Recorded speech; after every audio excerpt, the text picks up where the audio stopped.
ওইখানে 13 জন ডাক্তারে ভোট বইসা তারপরে তারা আমাদের মানে থেরাপি দিলে যে উপকারটা হবে তার দিকে ক্ষতি হবে দোষ চিন্তা করলাম যে এইভাবে বছর বছর যদি অপারেশন করে তাহলে তো আর্থিক দিক দিয়েও সমস্যা আর রোগীও তো আর কয়বার অপারেশন করা সম্ভব পরে এর মধ্যে আমি যেমন এই যে আপনার এখানকার ওই মোবাইলে একবার দেখছি যোগাযোগ করে এইখানে একবার আসছি 6 মাস ওষুধ খাওয়া শেষ হয়েছে এই যে গত জ্ঞান পরীক্ষা করছি আলট্রাসাউন্ড করছি ওটার এই নেই আর এই মাছটা মানে ফ্রিজে পাওয়া যায় নরমাল রিপোর্ট আছে।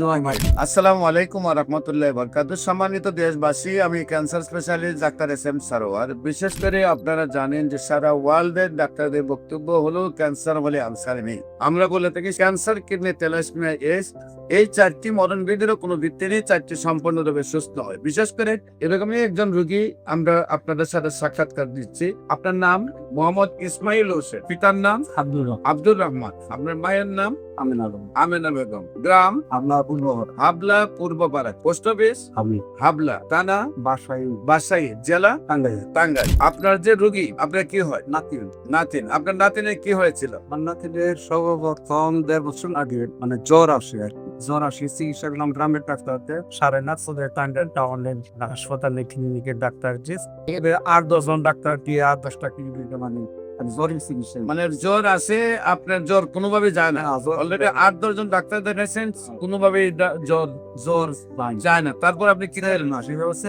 এইভাবে 4 মাস শুধু জ্বরেই করছে। তারপরে শুকিয়ে মনে করেন রক্ত কমে গেছে, রক্ত উঠছে।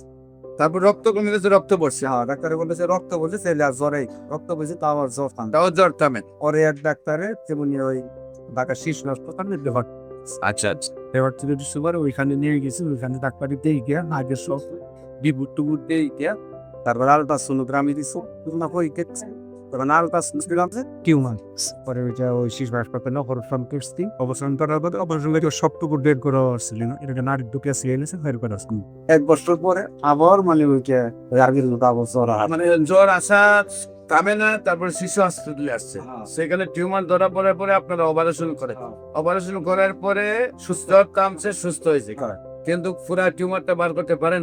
আবার 1 বছর পরে আবার জ্বর আবার তারপরে আবার শিশু হসপিটাল আসছেন। আচ্ছা, আসার পরে আবার ওইখানে ওই আলট্রাসোনোগ্রাম করছে মানে আবার বাড়তেছে, আবার দেখা যায় টিউমারটা আছে। তারপর তারা কি সিদ্ধান্ত দিল? যে এটা থেরাপি দিতে হবে, ওই আপনি মহাখালী ক্যান্সার হাসপাতাল যে আপনার এটা এই মুহূর্তে চিকিৎসা সম্ভব না, আমরা থেরাপি দিয়ে মহাখালী ক্যান্সার হসপিটালে চলে যায়। তারপর সেখানে গেছেন, ওইখানে গেছি, মানে ওইখানে পাঠাচ্ছি ওইটা কিভাবে দিতে হবে, কত মাত্রায় দিতে হবে, এটা মানে লিখিত আনা হবে। আচ্ছা আচ্ছা।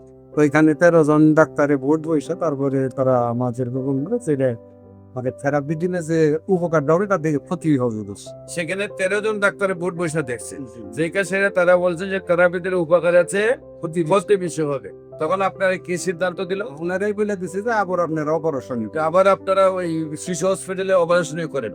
হ্যাঁ, এটা বলে দিছে। পরে আমরা চিন্তা করলাম, ব্যক্তি গেছি, ব্যক্তিরা চিন্তা করলাম এইভাবে বছর বছর যদি অপারেশন করে তাহলে তো আর্থিক দিক দিয়েও সমস্যা আর রোগীও তো আর কয়বার অপারেশন করা সম্ভব।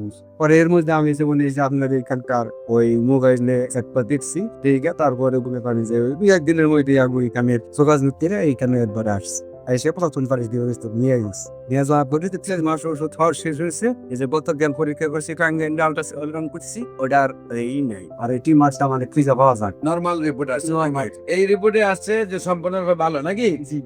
আর এর আগে রিপোর্টে ধরা পড়ছে যে চিজ আছে, যে এখানে সম্পূর্ণ রিপোর্ট আমাদের সামনে রয়েছে। সম্মানিত দেশবাসী, বিশেষ করে ওনার 1 বছর আগে একবার টিউমারটা হয়েছে, সেটা অপারেশন করতে হচ্ছে। আবার 1 বছর পরে টিউমারটা হয়েছে, তখন ডাক্তাররা বলছেন যে অপারেশন হবে না, কেমন লাগবে। তারপর 13 জনের ডাক্তার বুট বসে বলছেন যে কেমন হবে না, তাকে অপারেশন করতে হবে।